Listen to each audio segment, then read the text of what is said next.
Time is approximately 7:04 p.m. and I'll call to order the March 28, 2019 Farragut Board and Mayor and Alderman meeting. We will first have a prayer given tonight by Victor Lee, followed by the Pledge of Allegiance to our country's flag. Let's bow our heads together. Father God, we thank you for this board. We thank you for the work they do. We ask your blessings upon it as this fine group of people seek to enhance the lives of the town of Farragut. We give you praise for this opportunity, and we ask that you richly bless their work in Jesus' name. Amen. Pledge allegiance to the flag of the United States of America and to the republic for which it stands, one nation, under God, indivisible, with liberty and justice for all.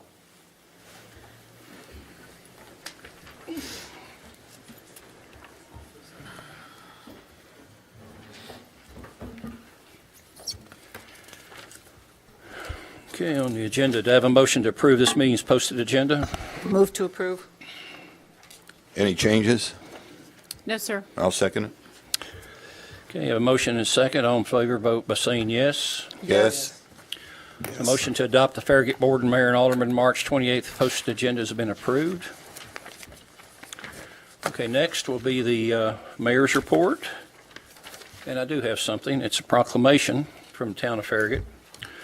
Whereas it is customary and fitting to celebrate the great milestones in our lives, and whereas John Householder has worked for the town of Farragut for 23 years, and whereas John Householder, throughout those years, has been an integral part of the town of Farragut team.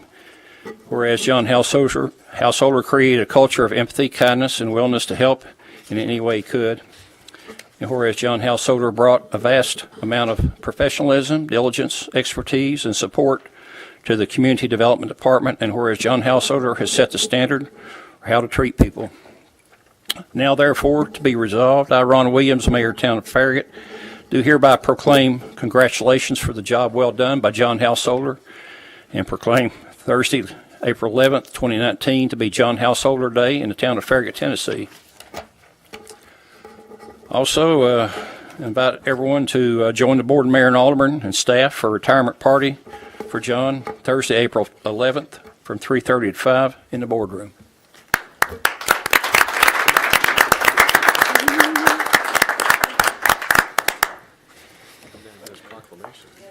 John. John, you need to come down and get your proclamation from the mayor. We need to embarrass you a little bit more. A little bit more. Can you come down and get your proclamation from the mayor?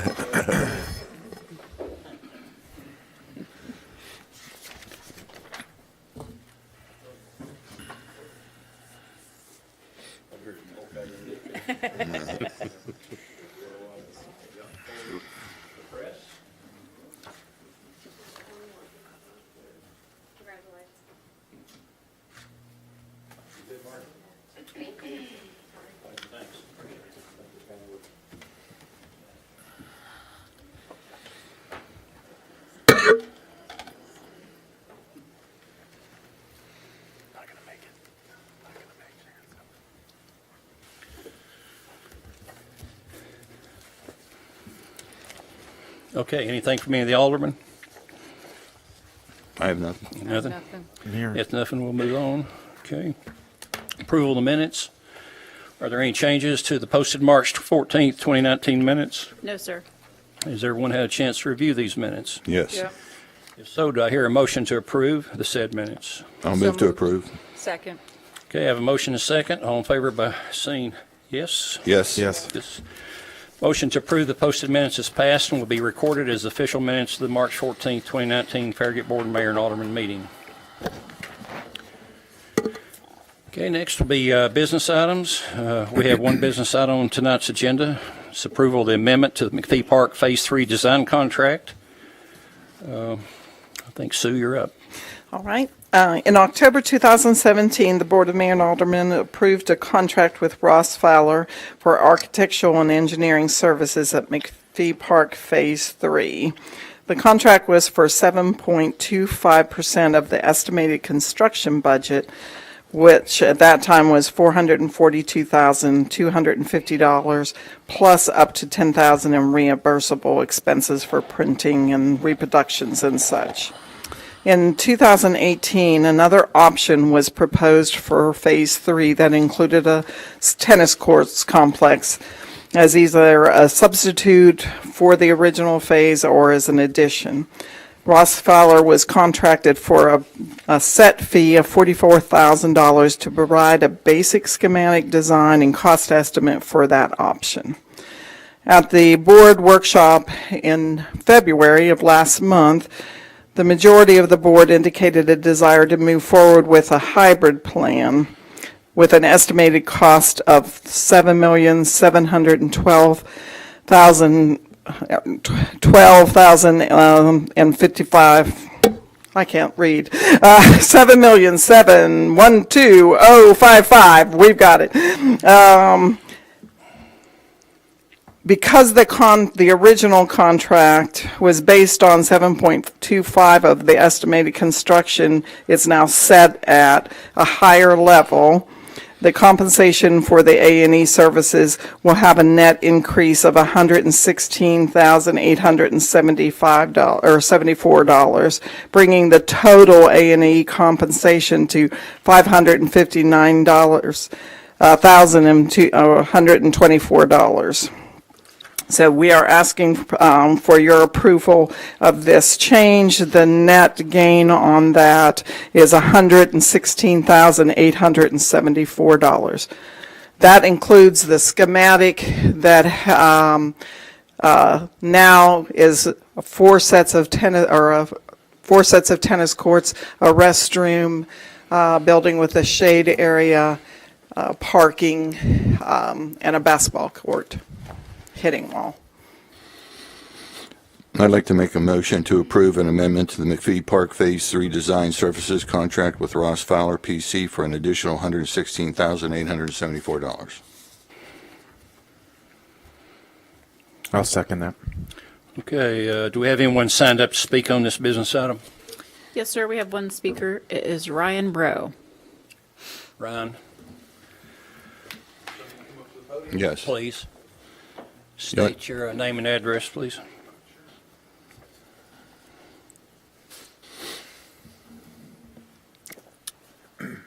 Good evening. Ryan Rowe. My address is 12926 Lawbrook Lane. We live in Rockwell Farm subdivision, and I'm happy to hear that the tennis courts have been approved, or the motion to approve. I'm here on behalf of the Farragut High School tennis team. My boys both participate at the high school, and we currently have an issue with we don't have any space for them to participate, to practice, or to play games. So they have to drive out to Carnes to go to the tennis academy, and it's about $400 per child for them to participate. And they actually have a cutoff. There's a lot of kids that want to participate but can't because they don't have the space to do it. So they have to go out to the tennis academy, and on the two courts that they have, they're trying to coach approximately 20 to 30 kids one night a week. So they really don't have the space to accommodate the number of kids, but then also they don't have the time to devote to them to give them the amount of practice time that they need. So other teams like Bearden, they have their own courts. They can practice up to 5 days a week if they want to, where we don't have that ability in our community. So, there's a lot of kids that want to participate but can't. And so I just wanted to say, it's an important, item, I think, for the community. I know a lot of kids want to be able to participate. And then even when it comes time for games, I had gone to Foxton Country Club and asked permission for them to be able to use their courts. Some of the club members were against it, some were for it. They did approve it for this year, so they can go there in the evenings to play their matches. So that was a really big win for us. But if that ends, there's nowhere for them to go to play a game. So they have to almost wait for the Smoky Mountain Tennis Academy to give them the ability to come play a game, or they have to schedule it across town at another area. So anyway, I just want to mention that. I want to say thank you for the ability to come talk, and just that it's a need in the community. And I think, it'd be really great if we can get at least 4 to 6 courts here for them to be able to use. So that's great. So thank you. Thank you, Ryan. Thank you. Quick question for you. How many courts do y'all utilize at Fox Den?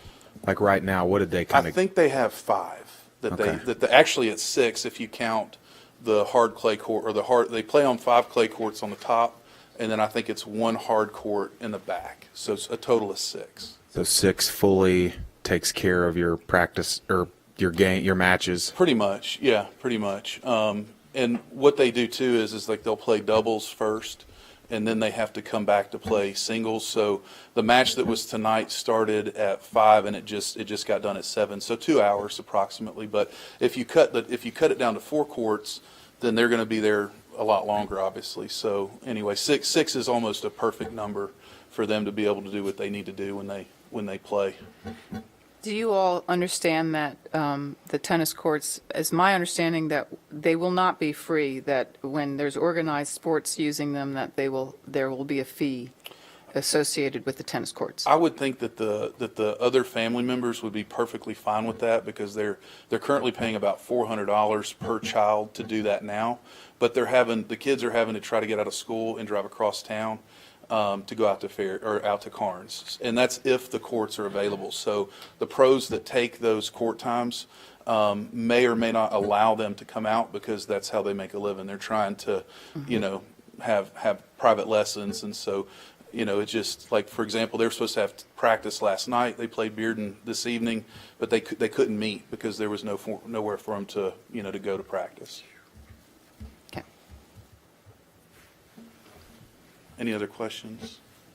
No, that's, Do you guys go against South Doyle High School? I would assume that they do with Because the they have local. 4 courts there, and that seems to manage. They seem to manage okay with 4 courts there.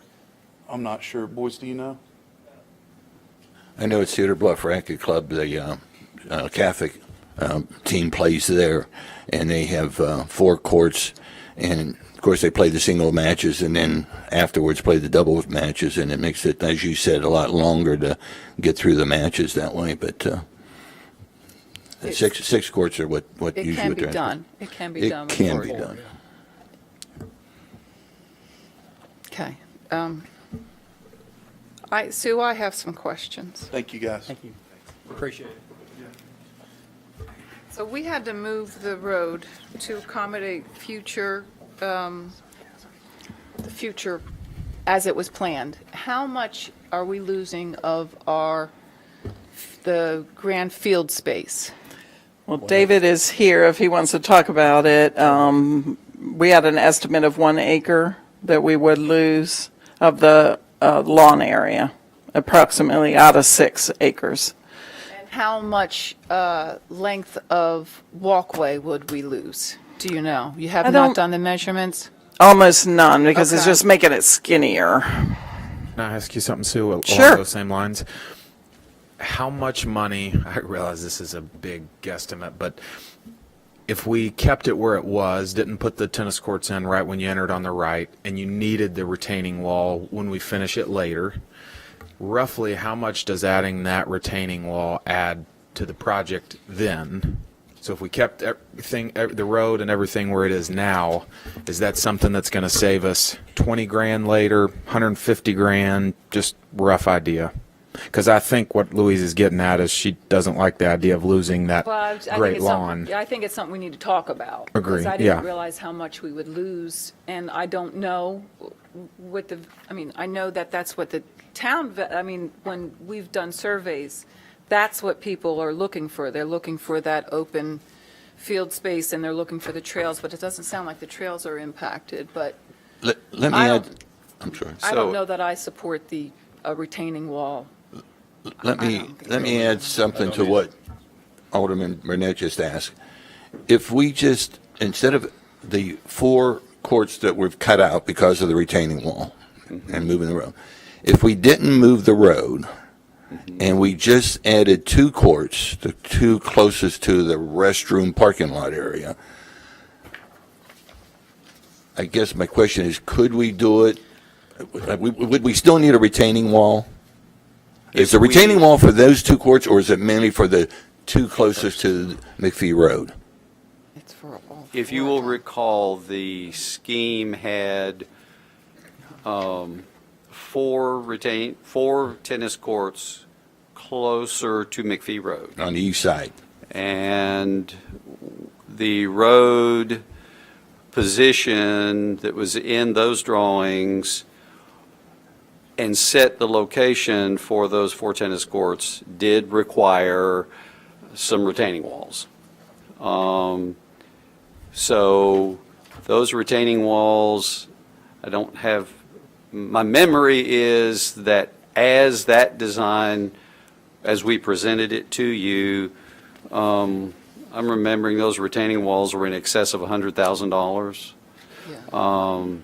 And so when we pursued your direction from the February 28th workshop, and we have done a version that moved the road in anticipation of potential future courts.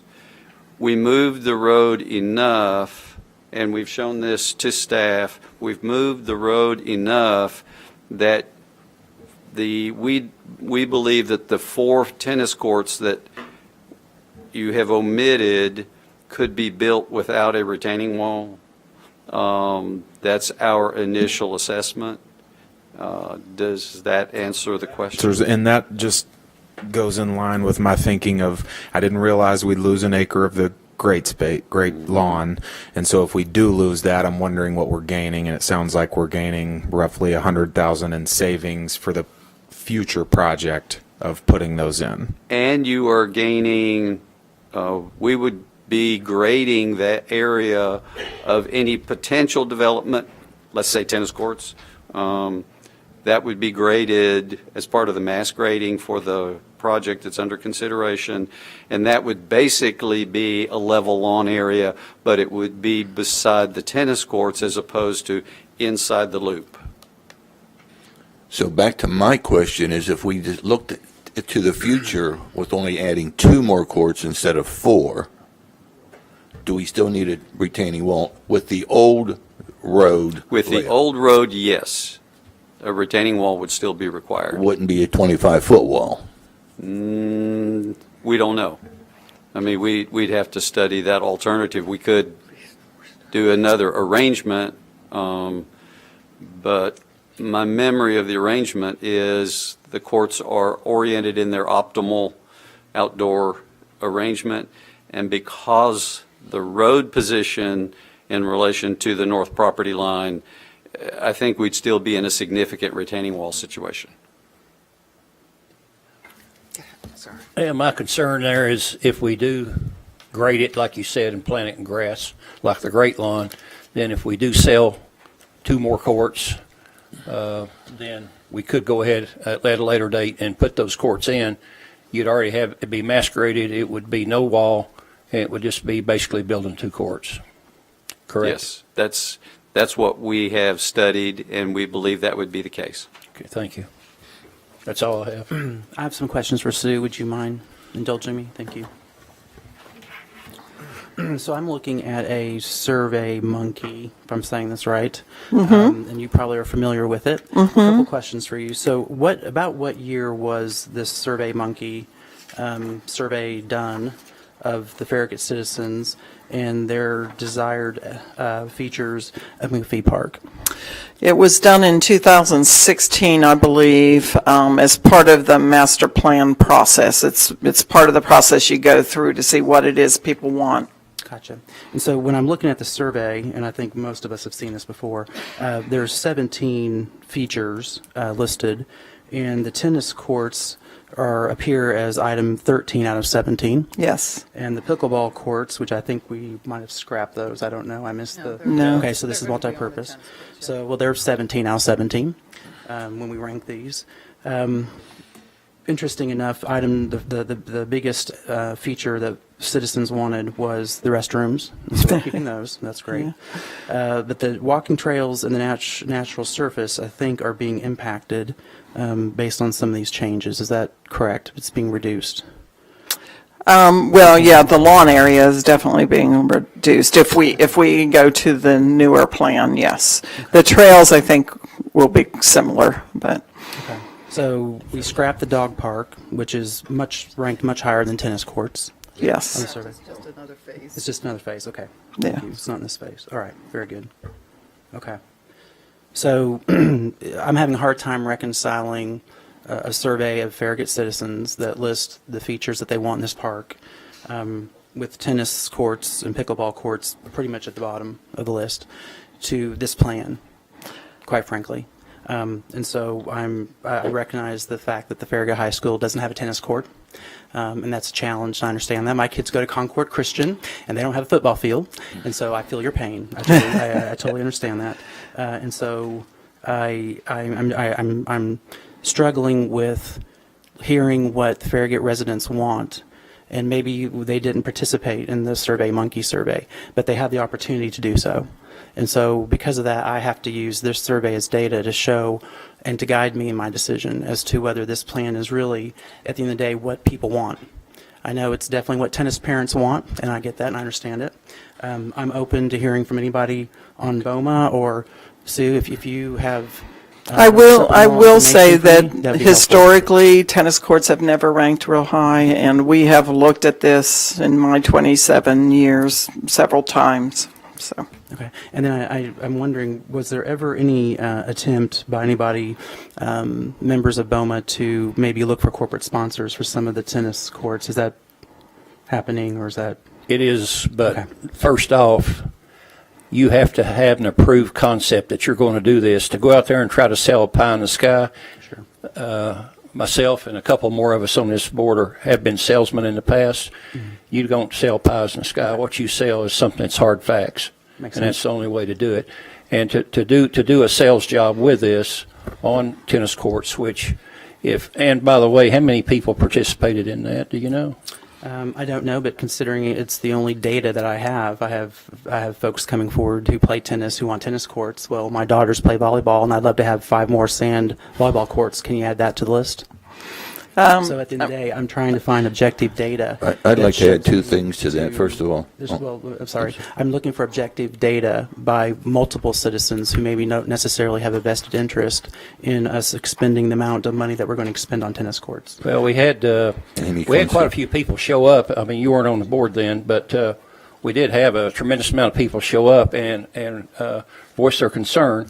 And I think to dismiss that versus 1% of the people in the town in that survey, I think would be a little bit premature. I think if you look at it, we had a lot of people show up for tennis courts. We had no one show up for a great lawn at all. And I'm not trying to be facetious. Those phone calls were made. Phone calls were made to have people come and speak to it. That's a little unfair when you're going out and you're drumming up, you got to come to this meeting, you got to come to this meeting, you got to come to this meeting. And that's why that many people showed up. If we sent out the thing, hey, if you want a great lawn and that's what you're advocating for, come to this meeting, that's what we would have ended up, a room full of people asking for that. It's easy to get 20 people in this room, make it look like a lot of people, and have that speak for the town. We've seen that on anything. People that are against Union Road show up. The people that love it there's more of them, but they don't show up because that's not what they don't need to. So I agree with you that this is data, and having objective data is fair. Having drumming up some business to have them come in here at a critical time is another thing. I'm struggling with this. We went in the course of 5 minutes. We added $1.5 million onto this project in February. In February, we were still at a crossroads, and we were talking about maybe finally deciding, okay, what's the course forward? And the mass grading needs to be done. We all agree that that's the next phase. When that happens, I don't know where you stand on that, but to me, the mass grading is the next phase. And I was, yes, that's good. Let's figure out our stormwater. Let's do this mass grading. And then all of a sudden, there's $1.5 million in this, and that's not the priority from what people have said. Sue, when people call you, what are they looking for? A couple months. May I get Sure. a couple of things I want to address here. First of all, Alderman Povlin, if you recall back in June when we were trying to pass the budget for the current year, within 5 minutes of that meeting at the end, you cut the budget for the park from $6.4 million to $4 million. So in 5 minutes, you did that. Now, Yeah, let me finish. for a Let me reason, finish. for a reason. So you cut that, well, for whatever reason, within 5 minutes. It was right at the end of the meeting. We had to get down here to our board meeting. So that's one issue. You cut it by $2.5 million. Now, back to that survey. Part of that survey was done by polling people at the parks. Tennis people aren't at the park. No, can I Part correct of it. that? I didn't mean all of it, but part of it. No, not for the master plan. No, not for the master plan. That was another survey. A few months ago, we had a discussion and workshop about this, and I gave you all some handouts of a bunch of different surveys that have happened in the last 5 years. And so the 2016 survey that you're talking about, Alderman, that was done at the park, so that is correct. But the master plan one was done on online only, Survey Monkey only. Get that Survey Monkey. We sent it to as many people. We advertised it a lot. We actually, I don't have the number, but we had what we felt like was a pretty good response rate for a survey, actually. Is that like 100, 200, 1,000? No, it's probably over 200. If I recall. Yes, I think you're right, 254. So, which is high. Unfortunately, that's high for surveys. But it was, that one wasn't. But you're right that the other one that was referenced was at the park. Oh, I'm sorry. At the parks. Just to make sure I understand this. So Sue, I hate the audience can't see this, but you probably are familiar with this one I'm looking at. Yes, This is the one that was done at the park. Is that correct? No, that This was one, done that online. was the master Okay. plan. Just for the record, I did that survey online, and I found it very easy to do. Okay. So if I can find it easy, most people can find it easy, I'd assume. The other thing I wanted to point out, again, Owen Meyer, you weren't at the meeting that the mayor referenced. This was back in, again, I want to say it was maybe June of last year, July of last year. We had people here from tennis and from pickleball. They have been asking, can we come to a meeting? When can we voice our concerns or opinion? And so, yes, I reached out to some people and said, now's your chance. If you want to talk, this would be a meeting to come to. Amy Klinska, who is the USTA representative for our area, spoke very well, and I got a copy of her presentation. I can pass that on to you. But she shared a lot of information about not only the high school's need, but also a lot of middle school kids, a lot of other children in our schools here in Farragut that want to play tennis, want to practice, want to play, and there's no place for them to play. And so, as the gentleman said, you've got to join a club. You've got to spend a bunch of money if you want to practice and play. And I think that's wrong. I think we should be able to have a facility where these kids can play. And if there's a small fee for the high school team or any other team to play, I think they're willing to do it. Matter of fact, they're willing to try to do some fundraising to help in any way they can with the funding of these courts. I've had people tell me that. What do we need to do? What do we need to do to help funding? Do that. So, and let me they're make willing the to. one comment. My initial comment was I really am seeking information, so thank you. Okay. I appreciate it because I'm trying to help make a decision and knowing And I'm more of happy what to give y'all you are. background. Yeah, I'm what happy share to is give you fine. background on why I requested that $4 million cut. I heard people coming in here and asking for that. I asked for us to reduce the cost on that because I was expecting this time, this year, I would have some information on our stormwater infrastructure issues. And we don't. And as we've realized, we're still not going to have all the information because we're not going to have a town-wide study done. We're going to have a study done on some core neighborhoods of our older neighborhoods that are, that's not what we need. We need a full town-wide study. You know what? if I had a full assessment of what was going on under our ground, and we knew, hey, the best news we could get is that our stormwater infrastructure is in great shape, and that we have a path forward that's minimal cost each year, and we can renovate or repair stormwater infrastructure, and then we can go hog wild on McPhee Park and finish the damn thing because I'm over talking about it. But we do not know where our stormwater infrastructure stands. And the fact that we don't upsets me to no end because we don't know what that's going to cost our citizens. At the end of the day, we are living without a property tax. We are living on the edge on sales tax revenue, and stormwater infrastructure is our responsibility. It is something we have to take care of. So it bothers me that we don't know where it stands at all. I don't think any of us are disagreeing with what you just said. We need to do something, and we look to do something. We're doing this study now. But go back to what the people that started this town said we were going to have 4 parks in this town. And we have 4 parks.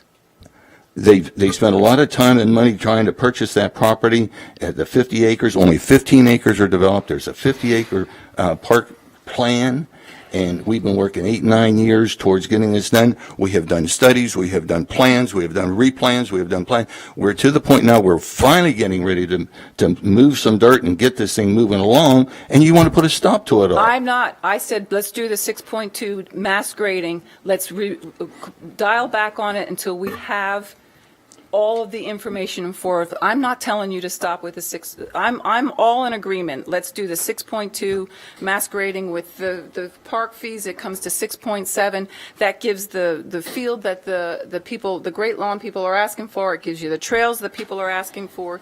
This is what we're hearing from our staff, that's what people are asking for.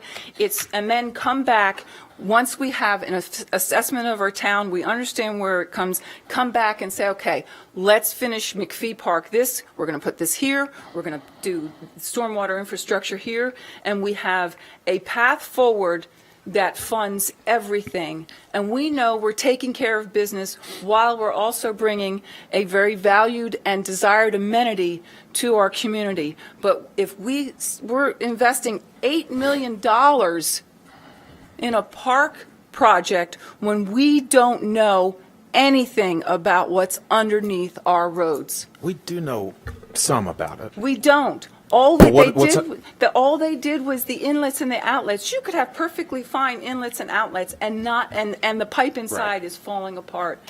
We don't know. And let me just make a comment. The town's been around for 40 years, and I've heard useful life, and I know y'all don't want to talk about it, but useful life is 30 to 50 years. So it's common sense to sit back and think, gee, we probably have some storage drains that are old.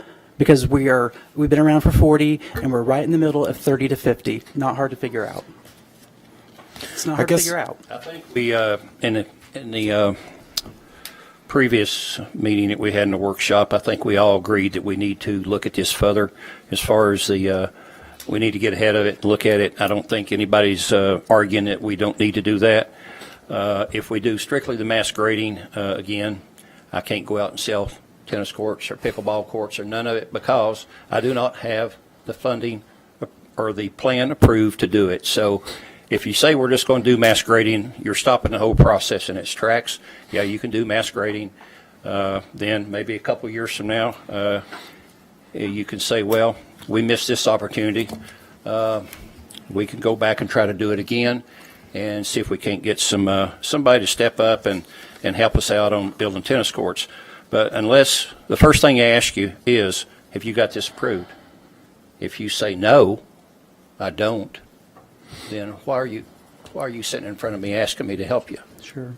And that's really the way to look at it. But do you have to have the construction approved or just the development? The plan. You The just plan. need the plan approved. The site plan. So you could approve Phase 3 as the mass grading and approve Phase 4 as tennis courts to be built later and go out and get them sponsored and funded. Why can't we do that? That's what you guys said from the beginning. You were going to do the mass grading, and then we were going to go out and get funding for the tennis courts and the dog park. And that's what you said we were going to do. I'm sorry, maybe I misunderstood that. No, you didn't misunderstand him. I understood the same thing.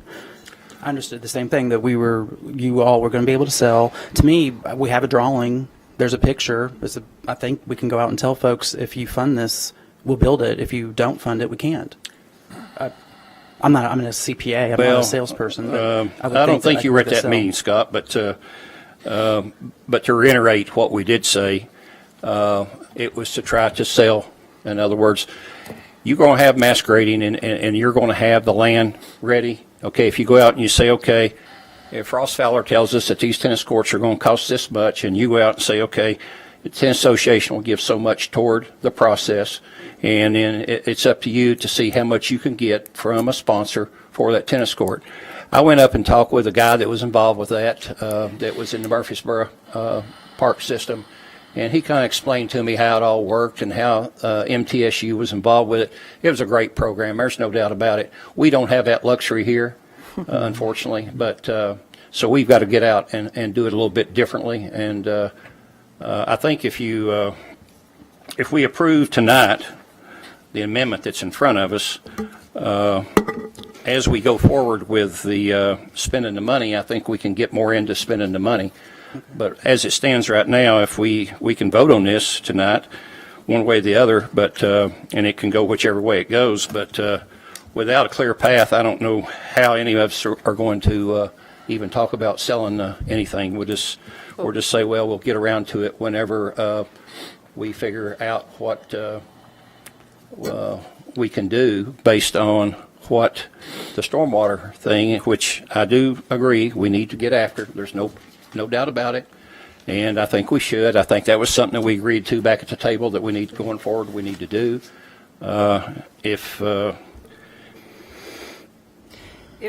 Can I ask you a question? Because I really don't know the answer to this. If we're already demonstrating in our budget that we're funding a tennis complex, what's the motivation for anyone to want to help fund it? Well, you sit down and you explain to them. Have you ever done sales? I have, but I haven't purchased the item and then tried to resell it. We're not reselling it. You sit down and you talk to somebody and you show them what the plan is, and you're showing what the tennis court can put in and what they need to put in to have their name on the court, then that right there is what you're going about. If you're going to say, well, we're going to build this, and after it's done, we'd like for you to pay for it. That's what that sounds like we're doing, though. Well, that's not what you present. Well, that's not the process you go through to try to get them to step up and participate. It's also like naming buildings, like even on campus, they have a plan to build a building and then they go out and want it to be the Haslam School of Business or the blank School of... Right, so we have a court and we would like for it to be the blank business tennis court. And they take it as a marketing opportunity, so everybody that goes there, every match that's scheduled there is playing at insert business names court, and so it's forever marketing or whatever period of time it's sold for. So, Drew, question. So in your analogy, just to make sure I understand this. So did UT build the business school? Did they build that building and then go out and try to find the Haslams to pay for it? Oh, no, I have no clue. It was just an example to help you connect the dots. Work when do you fund it and then go out and get sponsorships? Do you get sponsorships and then fund? It happens, I think, a lot of different ways. So I think what Alderman Burnett is talking about is naming rights. Is naming rights, and that is a whole nother thing that I think is an important road to go down for not just this, but all things. It's not something the town has really done before, and it is something that we would need to have a consultant look at for us, I believe, because it's way more complicated than people understand it to be. But naming rights is one way to do that. Whether that's pre-sold or I don't know. I am not in that business, so I could not tell you.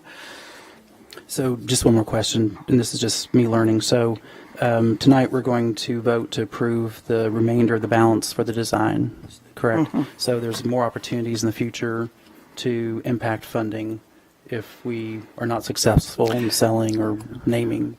But there's one more step to come for approval. It's basically the final schematic and, okay, final drawings before they go to construction. What do you When was propose that? that? Sorry.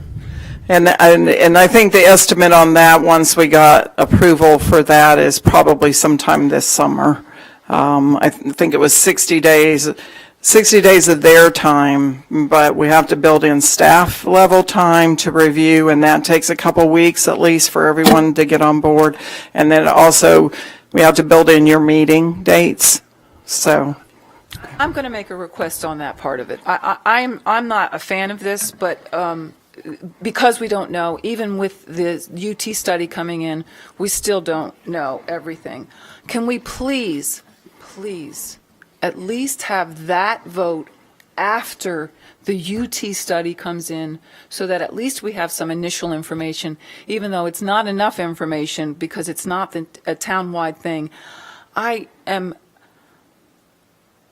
want to make this clear. I would like to see our parks done. I would like to see McPhee Park done. I think it's going to be a premier community park when it's done. It's going to be beautiful. We've been at this for a long time. I have not been able to make an educated decision on this. This is the third year in a row so far, and that frustrates me to no end. I am not a risk taker, and we have a big risk sitting underneath us that I need to. And I know that I might be in the minority, that some people might be more comfortable, clearly some people are more comfortable with making this decision than I am. I don't have all the information in front of me. And until I have the big picture information in front of me, I don't feel comfortable voting on something like this. And I get it, I might be in the minority in that, and I understand that, but to me, this is a big issue that we don't have a handle on yet. But we've been pushing this down the road 3 years now, and every time we do it, the cost just keeps going up. I want to call a question. You've got a second. Okay. We have call question and we have a second, so that means that we need to have a vote, and it will be by roll call. Alderman Burnett. Yes. Alderman Meyer. No. Talk. Yes. Alderman Pavlin. No. Mayor Williams. Yes. Thank you.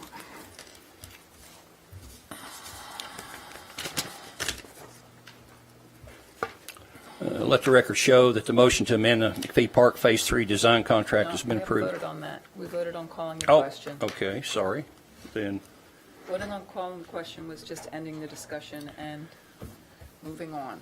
Now we vote on the motion that I made. It okay, was seconded. if that's the case, then we have a motion and a second, so we will now need to vote by saying yes or no to say. Roll call. That's what you've been calling. All right. Alderman Meyer. No. Alderman Pinchuk. Yes. Alderman Pavlin. No. Alderman Burnett. Yes. Yes. Now, we will say that let the record show that the motion to amend McPhee Park Phase 3 design contract has been approved.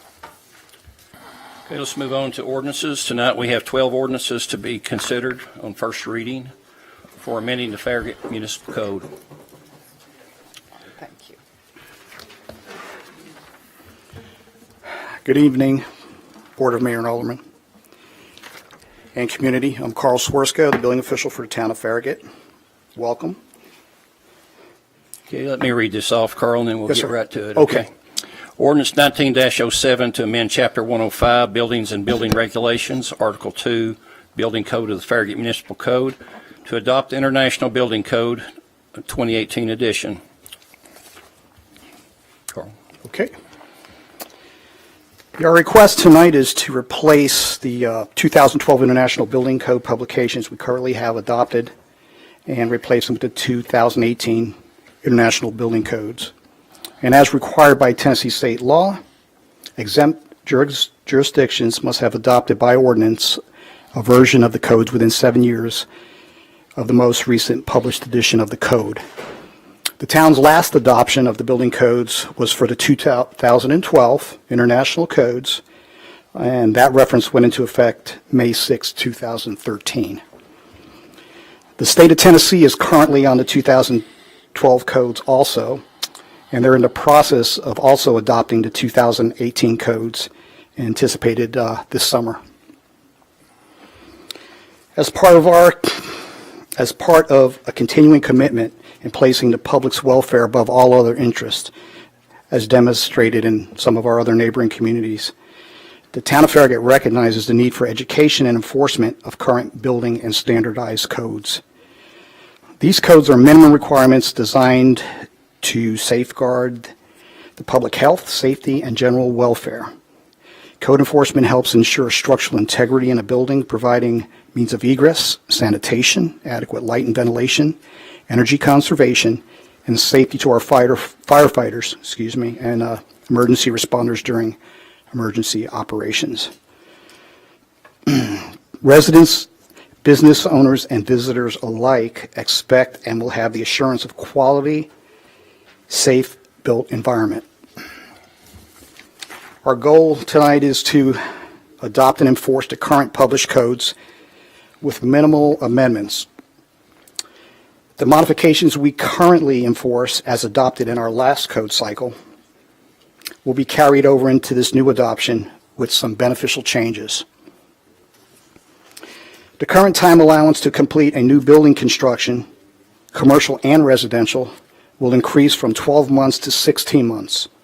This extra time will allow for unforeseen construction delays and inclement weather as we've experienced thus far. The key differences in new code publications are typically code language clarifications, enhanced structural stability, fire-rated construction, means of egress, and life safety systems. So in the fulfillment of the town's requirement to adopt current codes, and the request appears to be reasonable, given that some of our neighboring communities, such as the city of Knoxville, Maryville, Alcoa, Kingsport, Gallatin, Henderson, just to name a few, are some of the other communities that have already adopted the current building codes. And this is prior to the state adopting it this summer.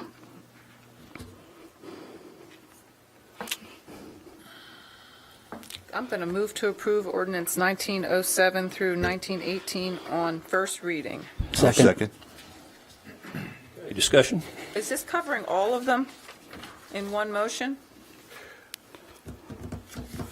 You probably can cover them all in one motion if you'd like to. I like that idea. Let's do it. The balls are currently behind, so. I did want to ask, Except maybe 12? what's 12? We are referencing 12 codes. Okay. All in the family of the current building code.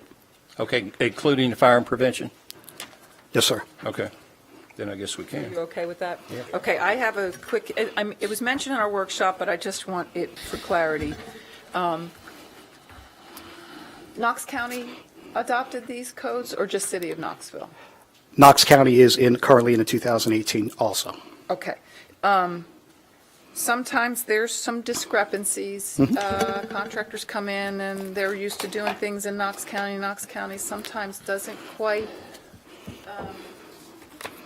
maybe not, I don't know how to say this and not slam Knox County, but they don't look at the minimum code in a similar fashion, or they're a little relaxed on how they enforce some of them.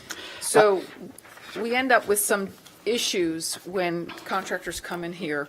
I know that we're working on updating our IT, and when we update that IT, you guys will be able to have some more data collection abilities, flagging those ones where we're seeing this discrepancy, and then just being able to alert our contractors, hey, we look at this code and this is what it says, and this is what we do, And so you just need to be aware of that. So I'm looking forward to the opportunity for us to be able to have that data collection ability. Yes, so ma'am. that we're informed as a town, where are we seeing these discrepancies? We need to take a look at that.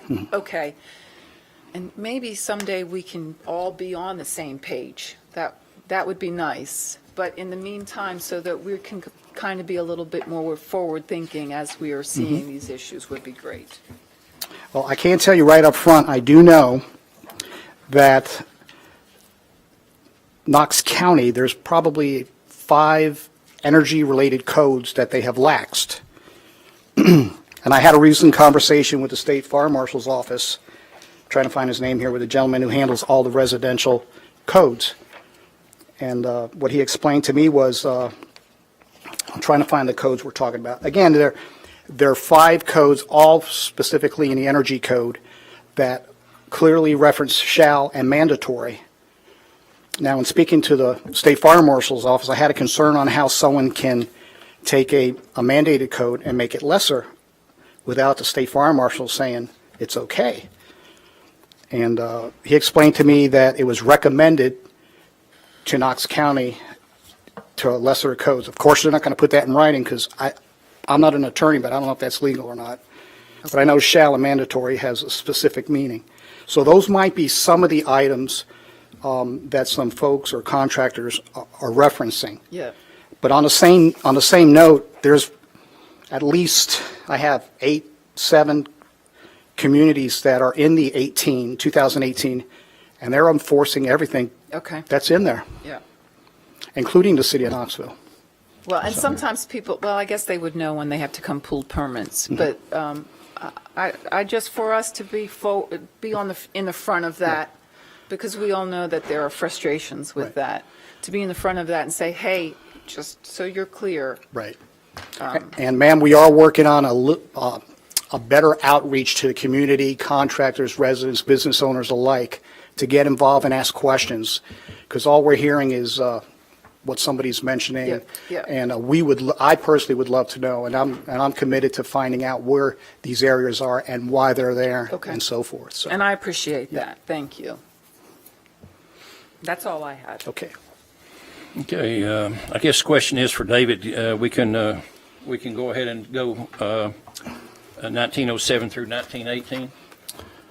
So I think if you make the motion very clear that your motion is to approve on first reading ordinances 19-07 through 19-18, then I think you're covered. So moved. I'm with that. I made a motion. Motion. Okay. Second. Well, yeah. We're all motioning and We're all seconding. seconding. You got lots of Here, seconds to here. choose from. Pick one. Anyone. Yes. Okay, sounds like we have a motion and a second, and let's roll call this one as well, since it is an ordinance. Alderman Pinchuk. Yes. Alderman Povlin. Yes. Alderman Burnett. Alderman Meyer. Yes. Mayor Williams. Yes. Okay, let the record show that ordinance 1907 through ordinance 1918 has been approved on the first reading.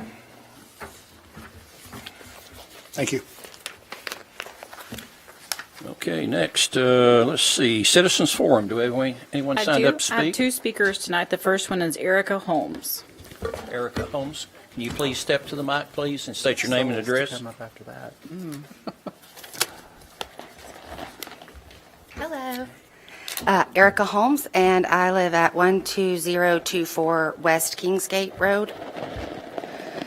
And I am here today because let me see, I got my thing here. On the February 21st, Farragut Municipal Planning Commission granted an approval for there to be a through street from the new neighborhood Brookmere, that's off of Virtue Road, into Kingsgate.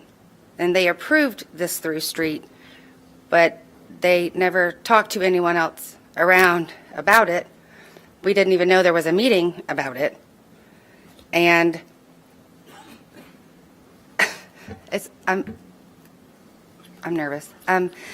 So originally they had said they bought the house across the street from me, and then they said that they were going to put a, what is it called with the bolsters? Like for Bollards. Yeah, thank you. Bolster. That's anyways. For emergency vehicles. So they were going to have like it would look like a widened driveway with the things so cars couldn't go back and forth. And then apparently at this last meeting, they're turning it into a through street.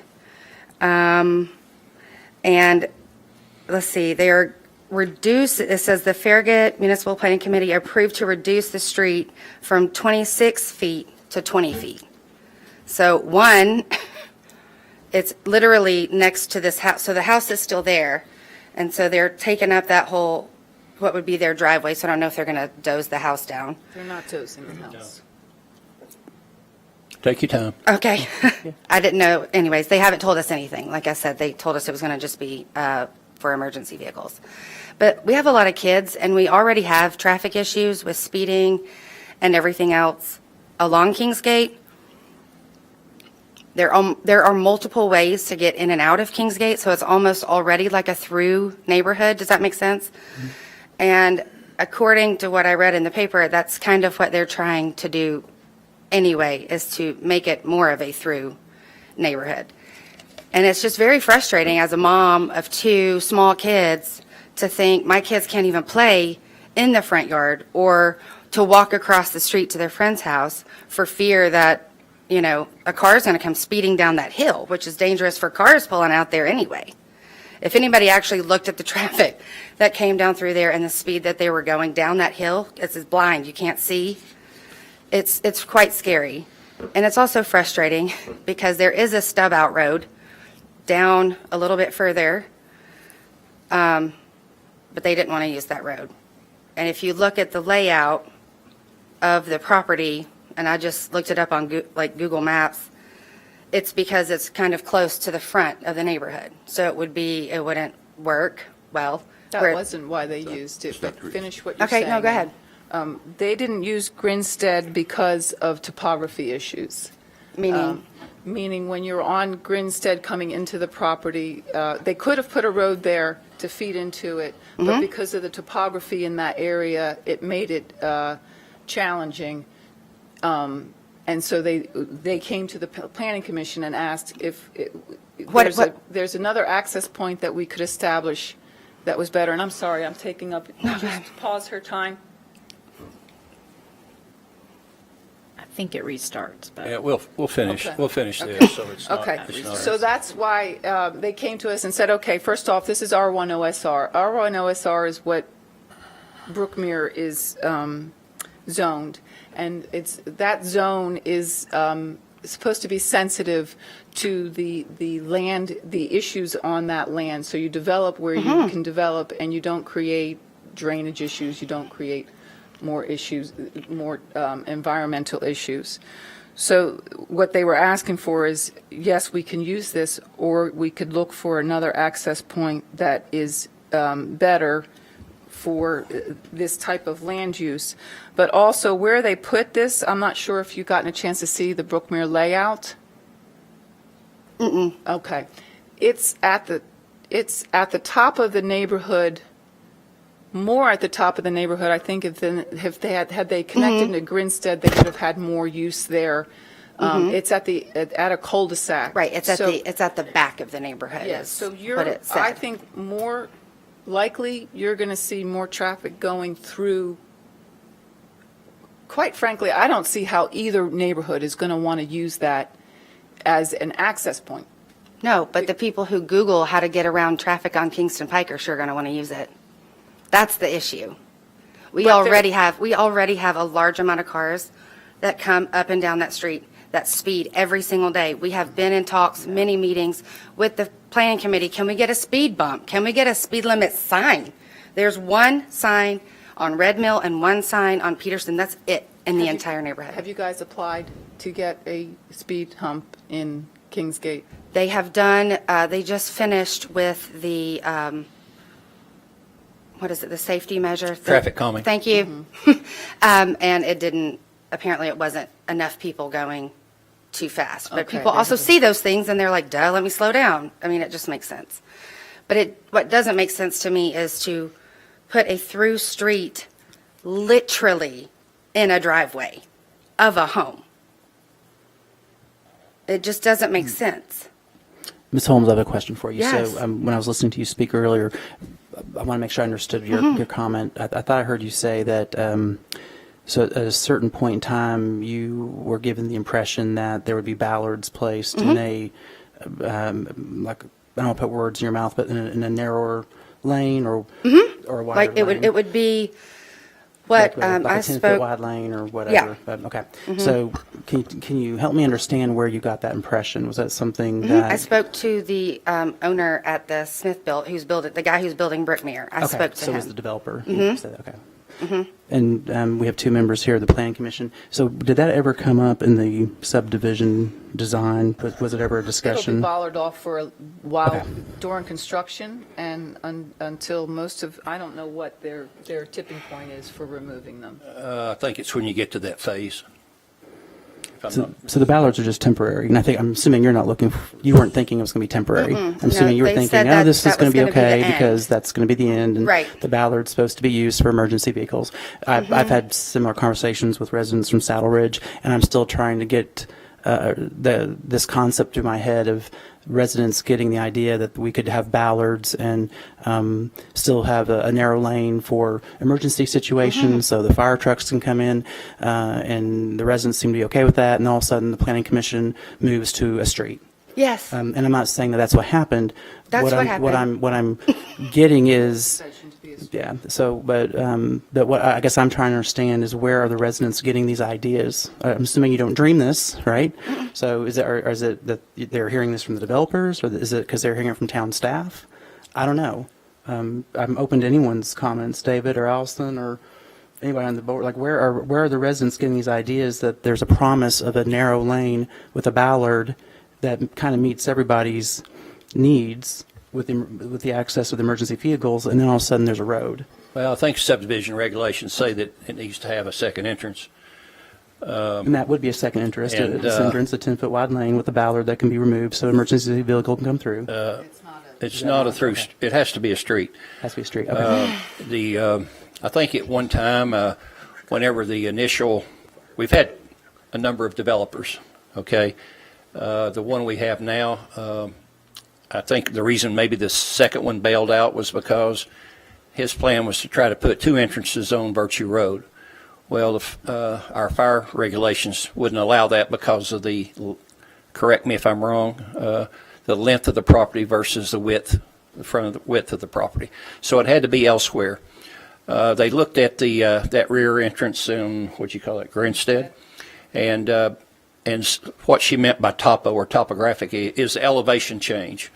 And so that was not a good fit.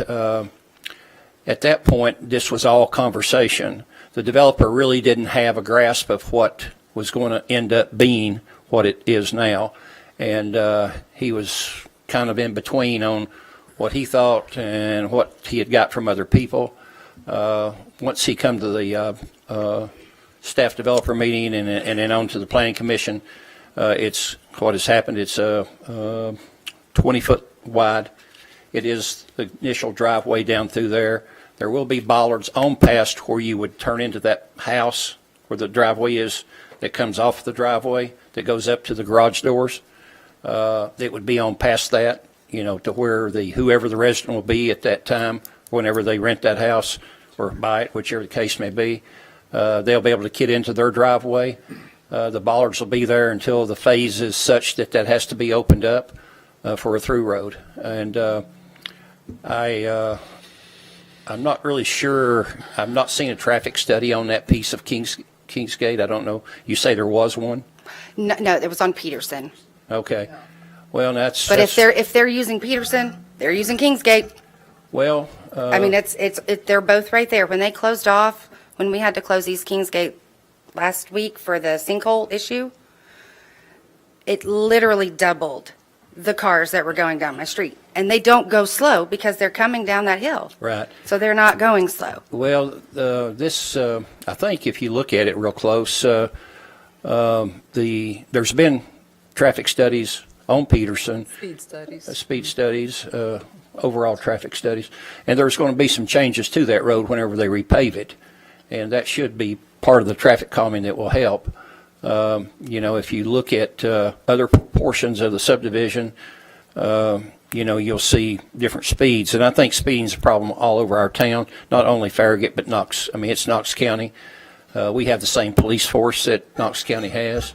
And you can talk to anybody in the town or anybody in any other part of the county, and they all talk about how people speed.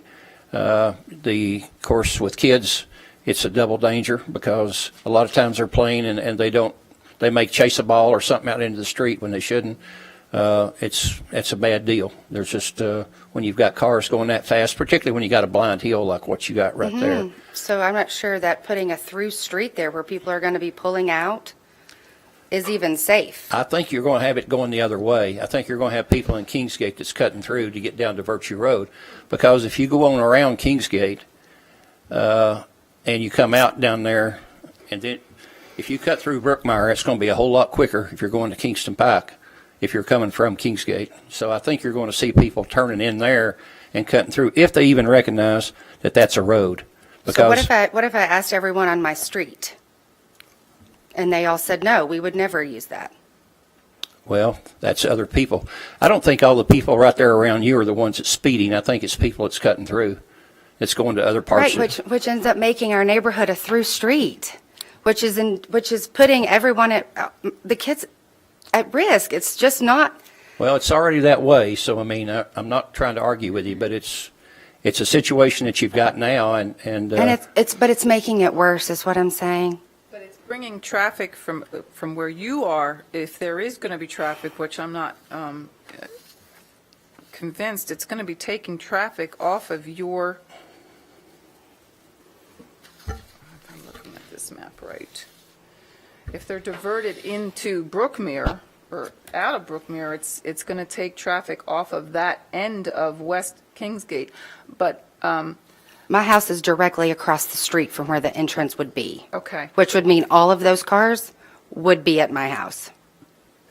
Oh, and to address your not knowing about it, we've posted this. We've had numerous meetings on this subject. It's been going on for. Oh, it's been going on for a while. over a year, I'm so- well aware that it's been going on for a while. And it was okay as long as it was a one lane for emergency vehicles with the bolster things. Ms. Holmes, do you mind That if I makes ask sense. a question? Absolutely. We have our fire marshal here. Can I ask you a question since you're here in the audience? Assuming you're an expert in fire code. So can you just confirm what I think I heard the mayor say, which is a 10-foot wide lane with a bollard that could be removed? 20. Well, let me ask him. I'm asking the fire marshal. Thank you. So could you just kind of explain to me, would a 10-foot wide lane with a baluster, right? Ballard, yeah. Would that meet fire code, or what is the minimum width required of a lane with a ballard to meet fire code? I don't care about connectivity. I don't care about throughput. I've heard enough about that. What I want to know specifically is about the fire code. Dan Johnson, Town Fire Marshal. Thank you, sir. So there are requirements in the fire code, and there are requirements in the subdivision regs. So You- I appreciate that. I'm not you asking said about to I'm not leave asking about the out regs. I already know the regs. I understand Code. that. Thank you. I'm leaving those out. Thank you.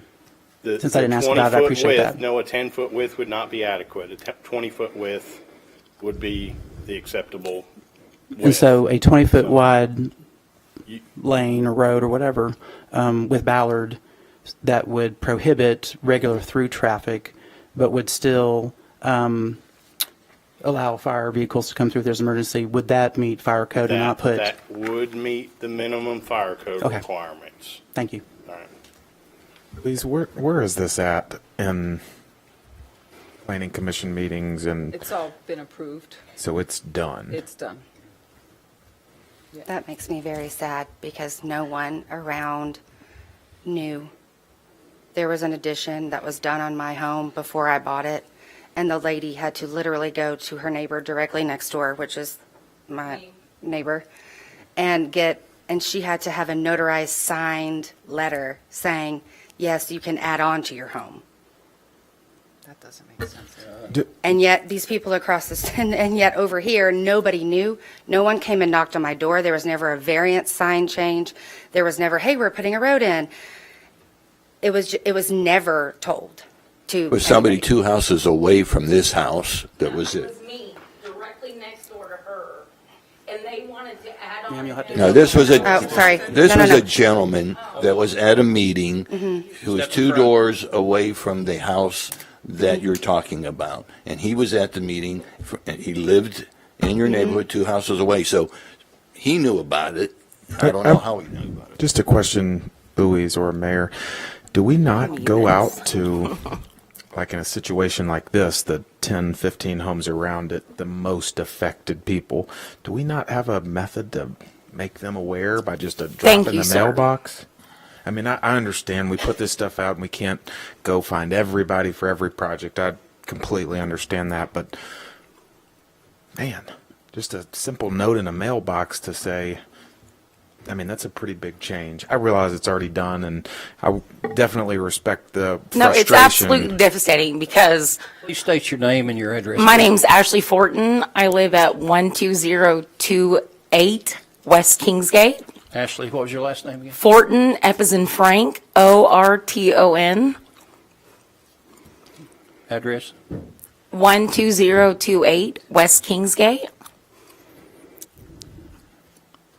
I live directly next door to her, and my former neighbors that lived there, before they could build onto their house, had to have a permit that I had to sign that said that they could build onto their house next to my line. And now you're going to build a street directly in front of my house. I already have a problem with people speeding up and down my yard. My road, they speed up and down all the time, constantly. And now you're just going to allow hundreds and hundreds of people in. It's not okay to me. It's not okay. Ma'am, and I appreciate your sentiment. I'm hearing similar thank you, comments sir. from other subdivisions, and I've had my fill of the concept of connectivity and how certain individuals in this town seem to have the authority of defining it. So my question is, I guess, to Vice Mayor and Mayor, you all sit on the Planning Commission. Can you help me understand why we didn't do a 20-foot wide lane with a bollard that would, I'm calling it the wrong thing, banister, bollard, whatever. I just want to know why we weren't, aware. Please, Why wasn't? Ma'am, please, I didn't interrupt you. We're still civil government, so thank you, thank you. So, could you all share with me and the folks here, what was the Planning Commission's thoughts in terms of not having a 20-foot wide lane and a bollard? Why do we not have the bollard The bollard permanently? is, the bollard is temporary. Temporary. Because it's a public right of way. I think the reasoning that we had determined was because Grinstead existed, there's access was going to happen on West Kingsgate Road from Brookmere. Access was going to happen onto West Kingsgate Road. Yeah, that's. Indulge me just a second. This is where the road, this is, it's upside down. This is where they live. So access was going to happen here. And we could have forced them to have access there. Quite frankly, if access happened there, they'd have more traffic coming past their house this way. Access coming here, most people that are going to be coming from Brookmere are going to be going that way, if they're going to access it at all. When you look at the Brookmere neighborhood, you come up here, this is the end of a cul-de-sac where that access is on. And it's going to be bollard off for a long period of time that establishes a route through here. The fact that this is at the end of a cul-de-sac is, it's the same thing with Pecos. The cul-de-sac is what's going to, there's not a lot of traffic that's going to drive up through the neighborhood to go to West Kingsgate. And I think the thinking was, there's going to be access here somewhere. A lot of thinking was that if you put that in right there, that it would actually slow traffic down on West Kingsgate. The reason being is, as they come from the east headed west, okay, if they go on down and then they try to go to Virtue, please listen to me, okay? It doesn't work like that, though. I would love for you just come. I welcome you, all of you, to my house and watch. How does it work? It goes from east to west extremely fast because it's uphill. And then it comes from west to east extremely fast because it's downhill. And there's children that live all up and down that hill. Sir, I am not lying to you. This is an extremely bad idea. And if you're going to choose to do that, and I'm fine with that, which I hate it so much. You have to promise that you're going to put some sort of speed limit, speed humps, speed bumps, speed somethings in that neighborhood, all up and down that hill, because it's so fast. Since I have lived there, and I am 35 years old, I have watched 2 kids get hit by a car and 1 child die. It's ridiculous. Ms. Fortin, may I suggest something? Yes, Because ma'am, you may. Only you guys can do this. Do you have an HOA, or you guys? No, we don't. Okay, you can apply for a traffic calming study to have those speed humps installed. You don't, but you have to be the ones that file for it. Go online. We are one of the oldest established neighborhoods in Farragut. But this is the policy. If you want to have your road considered for speed humps, which I fully embrace and support, go to the town Farragut's website and search traffic calming policy. There's an application on there for non-HOA, and it takes 2 or 3 people to apply for it. I beg of you to apply for it. What you're seeing is happening all over our So what you're allowing is to have another neighborhood drive through an already established neighborhood and creating more problems. My child plays on that street. You already have problems, and I'm asking you. And you're allowing more. I'm asking you to go and get your community. No, you're not asking me. You're allowing it, because what you're saying is it's already happened, and there's nothing that we can do. It was going to happen either way. It was either going to happen at Grinstead or here, still putting you in the same situation that you're in now. This is your solution. This is your solution. This was going to happen. This is my only solution. It was always going to be your own solution. It's not my only solution. You didn't allow to have to. You did not have to approve a neighborhood. Ma'am, please. Sir, I understand, but what happened was you didn't have to allow a neighborhood to run right through the middle of my front yard, in her front yard. Well, I didn't allow anything because I'm on the planning commission, so just make it straight.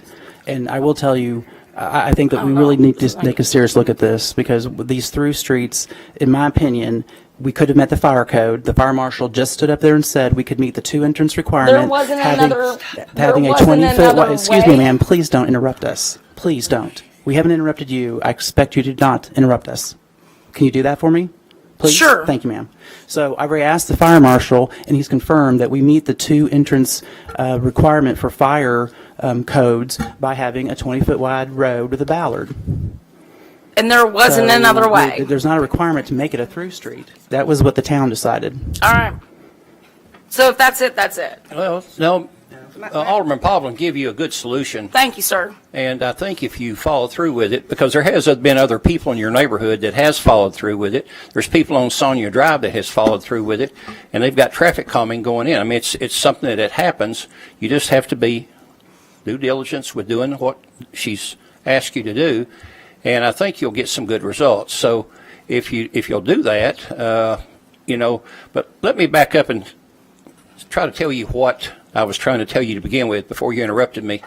And that was when it was looked at, when you come down, if you're heading west on Kingsgate and you're coming down through there and you decide you're going to Virtue Road. Now, just bear with me here. If you're going to Virtue Road, would you rather cut down through there, or would you want to go ahead and go all the way down Kingsgate and come out on Virtue Road where you come out down there? Would you want to do that? Which way would you rather go? I'm not really sure how to go through to Virtue Road on West Kingsgate. Okay. Yeah, that's exactly it right there. So if you got somebody coming east, from the east, headed west, and let's say they live in your subdivision, instead of speeding down the hill and they want to go to Virtue Road, well, what they'll do is they'll cut through, they'll slow down and take a right onto that service road that will go down through there, and they'll actually go through Brookmeyer. That's a real shortcut to Virtue Road. Now, if you had somebody that lived in Brookmeyer, they wouldn't come out to go to Virtue Road that way. They'd go out the entrance to their subdivision, and they wouldn't come out to go east on Kingsgate. Why would they do that when they can go right down to the end of Virtue, out the traffic light, and they're on Kingston Pike? I'm missing something here on your logic. I understand the speeding, and she's got a path for that, to try to do this. But the point is, with this, is actually that road, if anything, it will be a traffic calming issue because they'll slow down to turn right into there if they're coming from the east headed west. Now, coming up the hill is one thing. Coming down the hill is another thing. The only way to really stop the people that's going from the west and headed east to slow them down is some sort of traffic calming measure, like what you can do. Just get your group of people together and fill out the paperwork and get it sent in, and follow through with it. Thank you. Okay, can I say one more thing? Sure. I would just maybe make a suggestion going forward that you at least let the people know. I mean, a letter in the mail, it would have, for us, it just feels like you chose not to tell us because you didn't want us to protest, to say, don't do this. Like, you had your mind made up, this is what needs to happen, there's this, and we're going to do this. And it just feels like, it just feels really icky. I understand that. I can understand what you're saying. It's I understand. a completely different situation when something's presented and it's like, oh, sure, we're going to have this small, it's going to look like a nice wide driveway, and then there's going to be the bollards there. It's going to prevent the through traffic, but you'll have a nice connection, for your children to play with the children in the other neighborhood. If that is a through street, that's never going to be. And I'm not even sure that anybody's going to want to buy a house with a street as their driveway. And if that house doesn't sell, and it's already they bought it for dirt cheap anyway, that really wrecks my property value. They didn't buy it for dirt cheap, and it was really in rough shape, and he's rehabbing that house. So, well, that's what I was told. But I took point. care of some of the house before he even went over there to take care of it. I appreciate what you're saying. I understand I'm just that. saying it would have been nice to know. We informed all the people that back up to it because they are directly impacted by the rezoning. So all the people across the street from you received letters regarding the rezoning and that what was going on with that. I've spoken to 3 who said no. Now, they may be older folks and maybe they didn't open their mail. Yeah, But and I live adjacent- directly next door to her, and I will collaborate with that there was no information given. Not to us, but even the 2 They were folks that sent are on either side of the house, both informed me as of this week. When I saw the article in the Farragut Press, because that was the only notification I've ever seen about it, there was one thing that was presented in the beginning, which kind of started the sniffing process, but it wasn't worded as an access road between these two. It was very vague and talked a lot about lot this number and lot that number, and it was just very vague, and it just makes you feel yucky. I didn't buy a house in the center of a long strip of street to have headlights in my house all night long.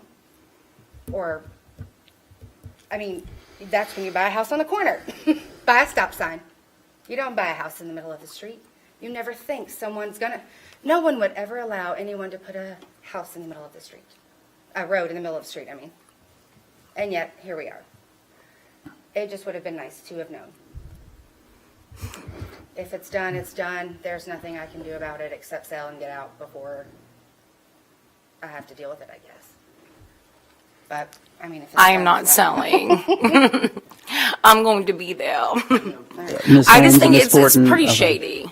I would like to thank you all. I think it takes a lot of courage and a lot of guts for the citizen to come up here and speak in front of this motley crew. We're definitely motley, and we need more residents like you. We really do, and I hope that you will not leave this wonderful town of ours that I think we all have a lot of esteem for. I love sorry. town of Farragut. I love the schools. That's the only reason I'm here is because I think you guys are great. But And I think what's happened with this is crappy, and I'm the emotional one, so don't worry about me. But I mean, like seriously, like if you guys could like figure this out, that'd be great. Thank you. Thank you very much. Thank you. Okay, any other folks signed No, up? sir. Okay, if that's the case, how about town administrator's report? David? Is this coming month is Dogwood Arts Festival, and next Thursday we're going to be hosting the Dogwood Arts Trail and having the opening luncheon for Dogwood Arts. So we're looking forward to that. We've got a lot planned, and I'll mention this again, but we've got a lot planned for Sunday, April 14th. We're going to have the Campbell Station Inn open again to visitors to be able to come and tour the home. We're also going to have a public screening of our new documentary at Town Hall, our history documentary of the town of Farragut.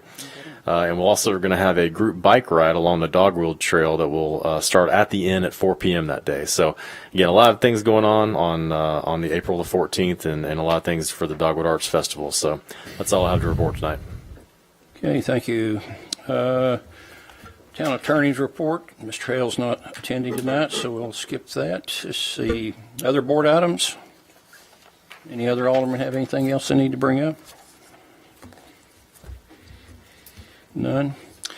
Okay, the time is approximately 8:30 p.m. Without exception, the March 28th, 2019 Farragut Board and Mayor Alderman meeting is now adjourned.